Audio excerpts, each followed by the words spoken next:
establish a democracy and to right to vote and to right to choose our leader by voting, এই জিনিসটাকে আপনারা কোনোভাবে ধামাচাপা দেওয়ার জন্য আওয়ামী লীগ নামক একটি দানব আমাদের সামনে তুলে ধরছেন।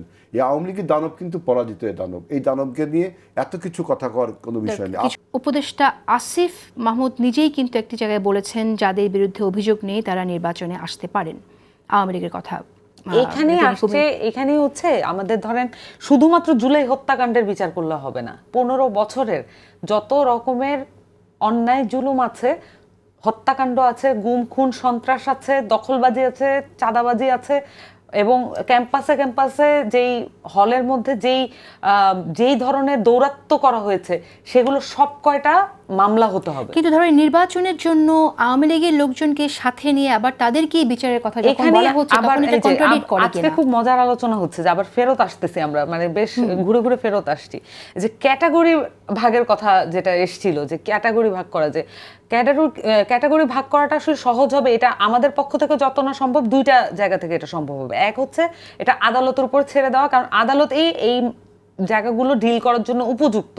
মানে আদালত বলবে যে কে ভালো আওয়ামী লীগ কে খারাপ আওয়ামী লীগ। আরেকটা অপশন আছে, এটা খারাপ আওয়ামী লীগ না, এটা হচ্ছে মানে শাস্তির মাত্রা কি হবে, তার অন্যায়ের মাত্রা কি, এগুলো নির্ধারণ করবে আদালত। আরেকটা উপায় আছে, সেটা হচ্ছে সামাজিকভাবে এক ধরনের প্রতিরক্ষা একটা বলয় তৈরি করা, এবং এই বলয়ের মধ্যে দিয়ে, এই কনসেনসাসের মধ্য দিয়ে, যে প্রত্যেকটা এলাকায় সকলেই জানে যে কি হয়েছে। এখন যেটা হচ্ছে যে ধরেন এখন যারা আওয়ামী লীগ করতো এলাকাগুলোতে, আমি এটা বারবার বলি যে একজনের একটা চায়ের দোকান যদি বাঁচাতে হতো, সে যদি ঢাকায় চাকরি করে এবং তার পরিবারকে নির্বিঘ্নে একটা এলাকায় থাকতে দিতে হতো, তাহলেও দেখা গেছে একটা যুবলীগ নেতা, একটা পাতি ছাত্রলীগের নেতা, তার সাথে তার একটা সম্পর্ক ভালো রাখতে হতো, যাতে করে তার পরিবারটা শান্তিতে থাকতে পারে, তার চায়ের দোকানটা রক্ষা পায়, চাঁদা দিয়ে হলো। এখন এই যে মানুষগুলো বিভিন্ন মাত্রায় যুক্ত ছিল, তাদেরকে তো আমরা সামাজিকভাবে কি করব? এখানে আমি একটি কথা বলি, আপনার কি মনে হয় না যে কিনা বাধ্য না হয়েও গেছে, ঠিকই দলকে ব্যবহার করেছে, সেও এসে বলবে যে আমি বাধ্য হয়েছিলাম? আপনি নির্ধারণ করবেন কি করে? এই জন্যই আমি বলছি যে সকল রাজনৈতিক দলের তো এলাকা ভিত্তিক কমিটি আছে না? তাহলে এই যে একটা সামাজিক প্রতিরক্ষা বলয় কি করা সম্ভব না?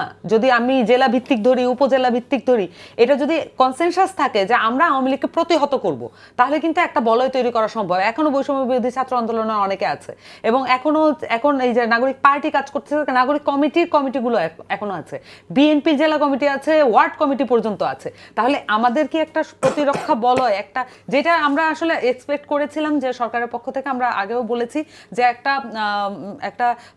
আত্মশুদ্ধি কমিশন করা হোক, রিকনসাইল কমিশন করা হোক, সেটা যেহেতু এখন সম্ভব হয়নি, এই দায়িত্বটাকে আমরা নিতে পারি না আমাদের পক্ষ থেকে, রাজনৈতিক জায়গা থেকে, এবং আমাদের ওই সামাজিক দায়িত্বের জায়গা থেকে তো আমরা সেটা নিতে পারতাম। আচ্ছা, জানবো এটা আজিজুল বারী হেলাল, আপনার কাছে শুনতে চাই, এরকম প্রতিরক্ষা বলয় যেটা সামান্তা বললেন, এরকমটা আসলে আপনারা করতে পারেন কিনা? কারণ আমরা এখনো দেখছি বিভিন্ন জায়গায় আওয়ামী লীগের কর্মীরা বিএনপির নেতাকর্মীর উপর হামলা করছে, ঝটিকা হামলা হচ্ছে, তো এগুলো তো আসলে হঠাৎ হঠাৎ আক্রমণ হচ্ছে, এগুলো তো আতঙ্কের সৃষ্টি করে নিশ্চয়ই। আপনারা এটা ভাববেন কিনা এটা জানবো। এবং পাশাপাশি আরেকটি প্রশ্ন, সেটা হচ্ছে জামাতের আমির যে দেখা করলেন আপনার দলের চেয়ারপারসনের সাথে এবং ভারপ্রাপ্ত চেয়ারপারসনের সাথে, কোনো স্পেসিফিক কোনো বিষয়ে কথা হয়েছে বলে আপনার কাছে তথ্য আছে কিনা?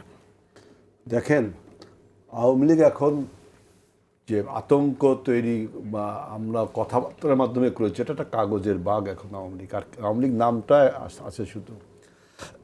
আপনি যদি এদেরকে এত বেশি আলোচনা করছেন, ওরা মনে হয় একটা বাংলাদেশে ওরা খুব একটা গুরুত্বপূর্ণ শক্তিশালী, এই শক্তির বিরুদ্ধে 17 বছর এদেশের ছাত্র জনতা, যেহেতু আওয়ামী লীগ আপনার সরকারের সমস্ত যন্ত্রগুলোকে নিয়ে আমাদের বিরুদ্ধে লেগেছিল, সেজন্য 17 বছর লেগেছে। সরকারের সমস্ত ল এনফোর্সিং এজেন্সিস, অন্য প্রশাসন সব, রাষ্ট্রের সকল যন্ত্র আওয়ামী লীগ ব্যবহার করছে।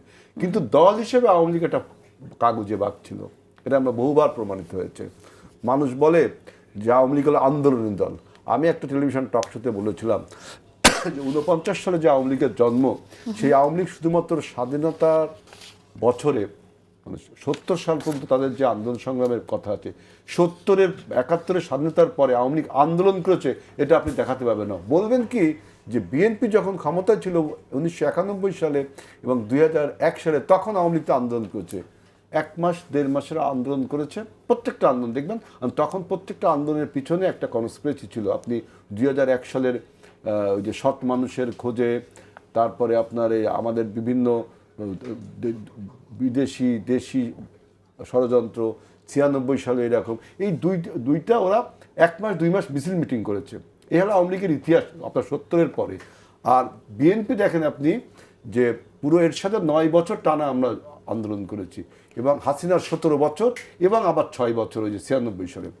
আমাদের আন্দোলন ইতিহাসটা কিন্তু অনেক আচ্ছা ঠিক বড়। আছে, আপনি আমি আওয়ামী বলছি, লীগকে এখন এত- মনে করছেন না বড় এত- কোনো এত কিছু, বড় কিন্তু কিছু আওয়ামী মনে- লীগের নেতাকর্মীরা যে ঘটনাগুলো ঘটাচ্ছে সেটা কি আপনি কগনিজেন্সে ওই যে নিচ্ছেন আমি কিনা কতটুকু? যেমন আপনি cognizance-এ ওই যে দেখেন, আপনি নিজে তো বললেন, আমি আসিফের আরেকটু কথা, আপনাকে মনে করিয়ে দিই, সাব্বিরের আরেকটু কথা। মনে করিয়ে দিই, আজিজ বাড়ি হেলাল আপনাকে মনে করিয়ে দিই। যেমন ধরেন আপনাদের এখানে বিএনপি নেতাকে পিটিয়ে হত্যা করেছে 14 এপ্রিল, অভিযোগ ছাত্রলীগ নেতার বিরুদ্ধে। স্বেচ্ছাসেবক দলের নেতাকর্মীদের 2 দফা পেটালেন ছাত্রলীগের নেতাকর্মীরা। কুতুবদিয়া ছাত্রলীগ নেতা ছুরিকাঘাতে 2 ছাত্রদল নেতা আহত। আবার 15 এপ্রিলে ছাত্রলীগ নেতার লাঠির আঘাতে বিএনপি কর্মী খুন।